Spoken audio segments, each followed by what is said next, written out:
Salut à tous, on se retrouve pour une nouvelle vidéo spécialement consacrée au mercato du Barça. Une de plus, je les enchaîne, mais c'est parce que les informations aussi s'enchaînent. On sait que le Barça veut être actif sur le marché des transferts et qu'il recherche activement un ailier gauche. Par rapport à ça, il y a plusieurs noms qui sont ciblés. J'ai parlé de Nico Williams, j'ai parlé de Luis Diaz et désormais, il est temps de parler de Rafael Leao, surtout qu'une grosse information est tombée aujourd'hui. On apprend que l'AC Milan propose au Barça un échange sec entre Rafael Leao et Ronald Araujo. Sur le papier, ça peut paraître fou, mais quand on observe la situation, ça peut être quelque chose qui peut arranger les deux côtés, les deux clubs, parce que en soi, Leao est un joueur qui n'est plus trop désiré du côté de l'AC Milan, qui eux veulent faire le tri au sein de leur club, et Ronald Araujo aussi. On a appris pas plus tard que hier que le Barça écouterait les offres pour un potentiel départ du défenseur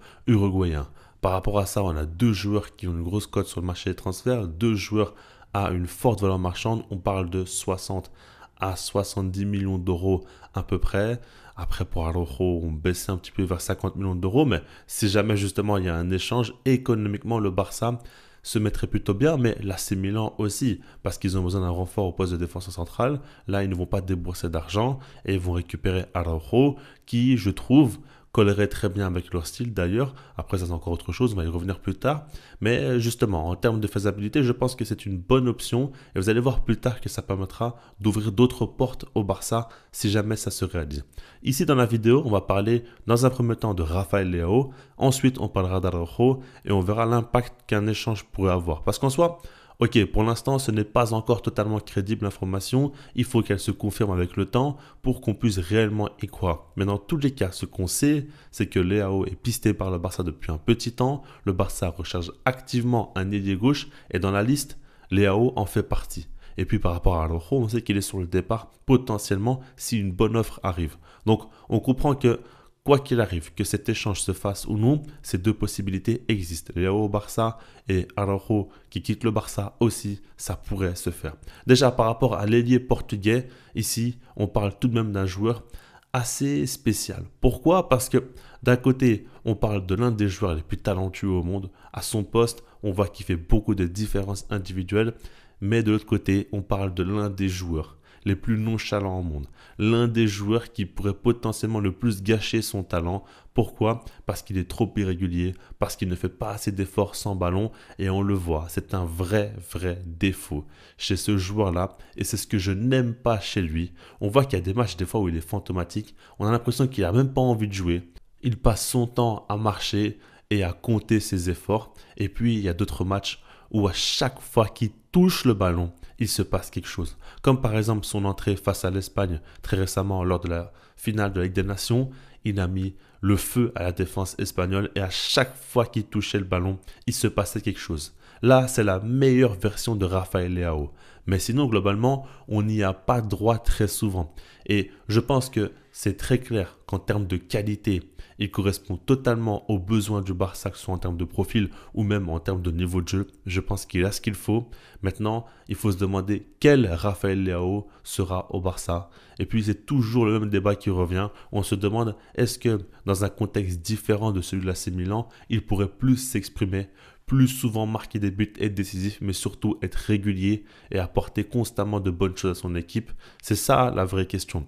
Et quand on veut y répondre, ce n'est pas facile parce que en soi, je suis d'accord pour dire déjà que du côté de l'AC Milan, quand on regarde, il n'est pas non plus dans un contexte idéal parce que sportivement, c'est un club assez irrégulier avec beaucoup d'entraîneurs différents et des styles de jeu différents. Et puis de manière globale, ce n'est pas une équipe qui domine, qui a très souvent le ballon. C'est une équipe qui alterne entre le jeu de possession et puis le jeu plutôt défensif. Et par rapport à ça, Leao n'est pas toujours mis dans les meilleures conditions. C'est évident que lui doit jouer dans une équipe qui domine, qui joue haut sur le terrain et qui lui permettra d'avoir souvent le ballon et d'avoir des situations de 1 contre 1. C'est là où il peut briller le plus. S'il doit se mettre à jouer plus bas sur le terrain et à défendre, c'est d'autres points qu'il ne maîtrise pas du tout.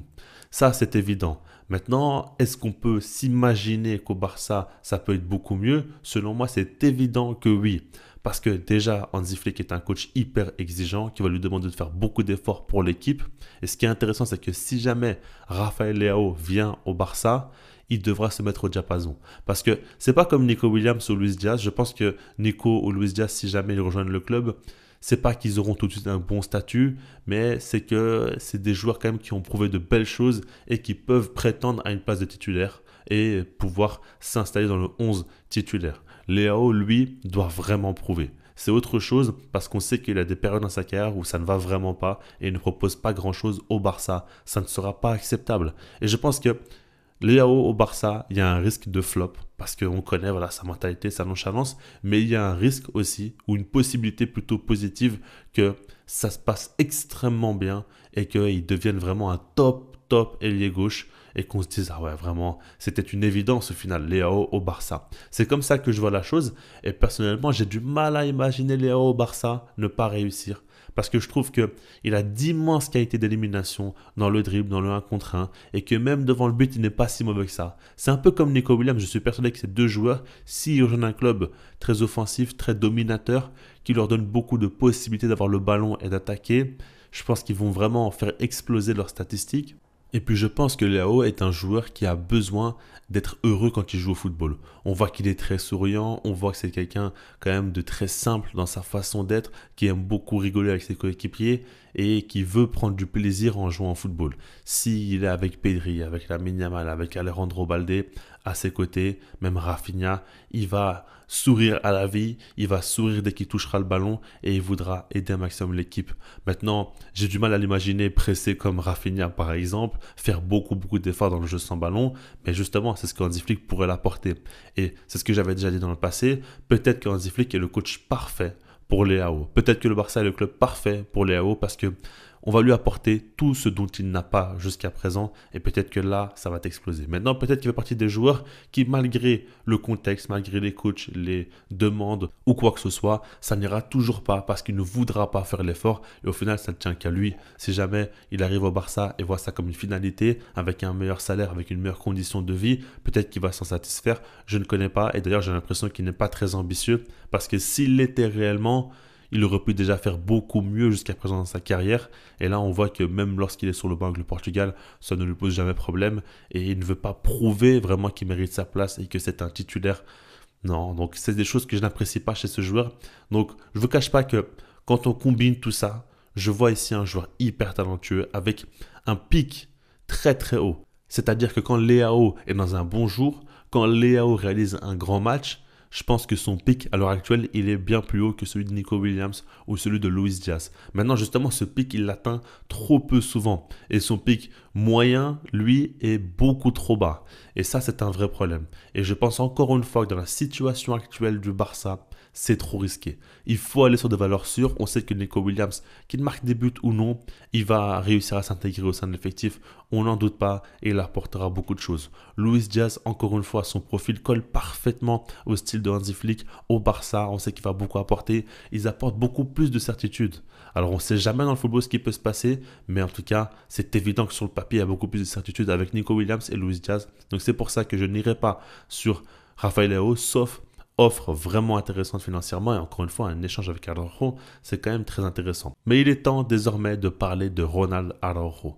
Alors on ne sait pas où il pourrait aller, peut-être même qu'il va rester au sein du Barça, c'est possible, mais comme je vous l'ai dit, le club va écouter les offres et si elles sont intéressantes, ils seront prêts à le laisser partir. Et puis je pense que si le joueur n'est pas convaincu qu'il aura une place importante dans son effectif, lui aussi ne voudra pas non plus trop rester parce que là ça a été un remplaçant pratiquement ou même tout le long de la saison au final, il a très peu joué et surtout pas les matchs les plus importants. En tout cas, il n'a pas commencé en tant que titulaire et ça, il le ressent. Aujourd'hui, son statut n'est plus le même et Hansi Flick ne lui fait plus autant confiance que les précédents coachs. Ça, c'est des points qui sont importants.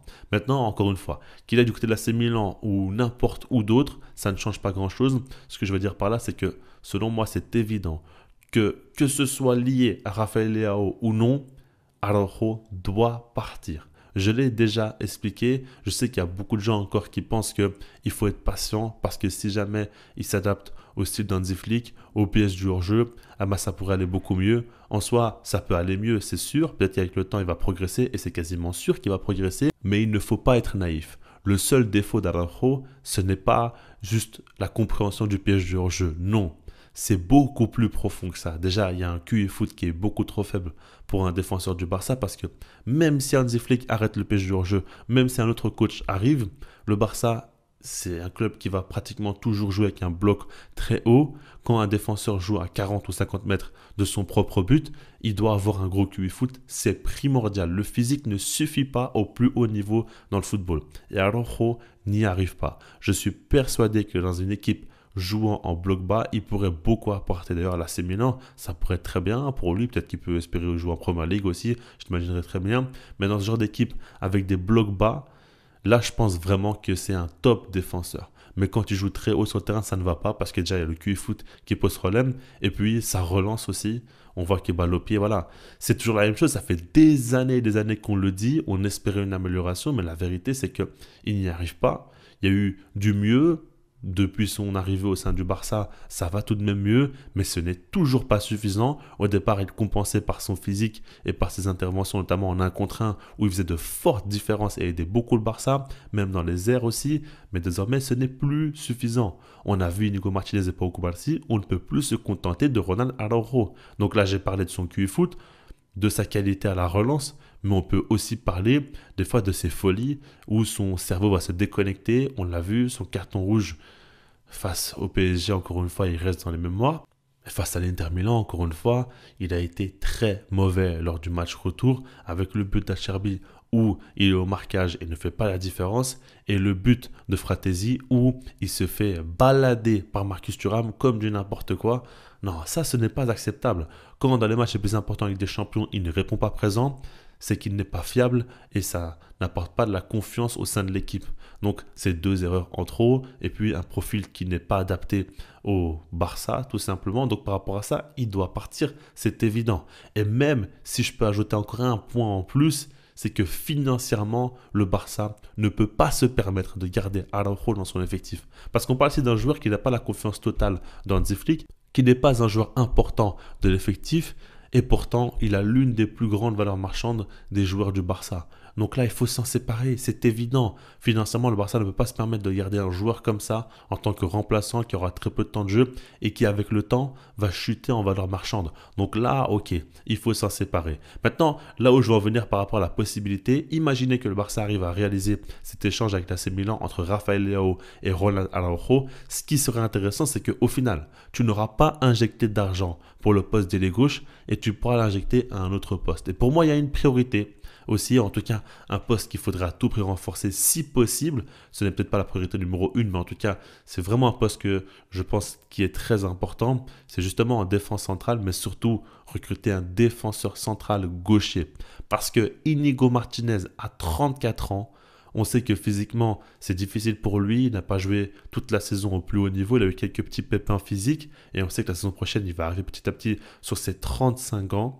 Ce n'est pas du tout quelque chose qu'il faut prendre à la légère parce que Inigo Martinez a été excellentissime, il a fait une grande saison et justement il lui faut un joueur à minima pour le faire souffler ou au mieux pour préparer l'avenir et préparer l'après Inigo Martinez pour s'installer aux côtés de Pau Cubarsí et former la charnière du futur du Barça.